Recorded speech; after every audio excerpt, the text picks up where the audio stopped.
Have you ever been on a swing? This is a very, very open question. A lot of you may be able to answer it. I have, yes. And the one thing I always found exciting about the swings is that the momentum, you know, being able to fly as up, go back and forth as you may please. That was always the funnest part of me. But the most boring part about that was the stillness that followed. That resting point at the bottom of the swings where you're not taking off anymore. You're not identifying with how high, how far, or how back you are. You know, when you've come to that stop, that is where I've always had my struggles with the swings. And I want to ask you all a question. Where does your swing take you?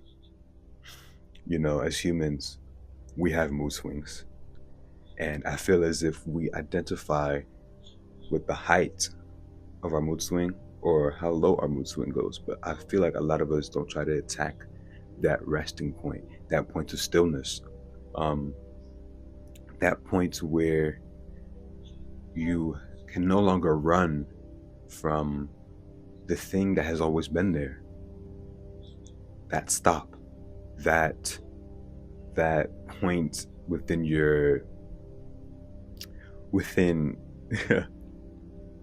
within your life where you must evaluate.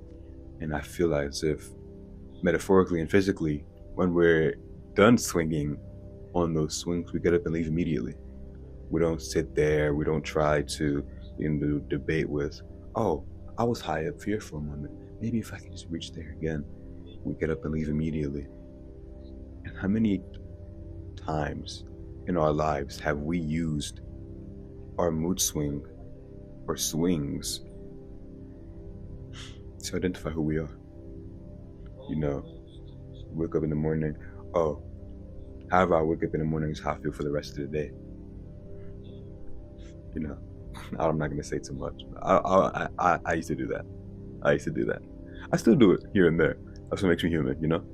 But a lot of the times when we stop oscillating, when we stop moving back and forth, we feel as if we have nothing. We have nothing else to do. We have nothing else to offer. The swings don't make you. The resting point has been here all of our lives. An object at rest stays in rest, you know, and until an external factor moves that thing at rest, it will always be resting. So I want us to really look deep within ourselves and ask us, what external factor is keeping us from resting? What external factor is keeping us from doing the thing that God has asked us to do, entering his rest? What is it that is stopping us? What is it that is holding us from entering his rest? What is it that makes us run away from that stillness? What is it that makes us identify with those motions but not with the rest that he's providing us? Because sometimes stillness makes us uncomfortable. Stillness doesn't perform. Stillness doesn't, feed our ego. Stillness doesn't ask you to change. Stillness asks for you, because in stillness we're left alone with ourselves, no distractions. It implies we have to move forward. It makes us move forward. There's nothing to hide in. It implies urgency.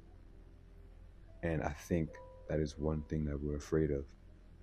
Urgency, intention, maybe even resistance, because the resting point it isn't very inviting, to say the least. It doesn't reward the hustle of the swings. It doesn't reward you kicking your feet back, you're going forward and backwards, and the shouting. It doesn't reward that, but it's very essential.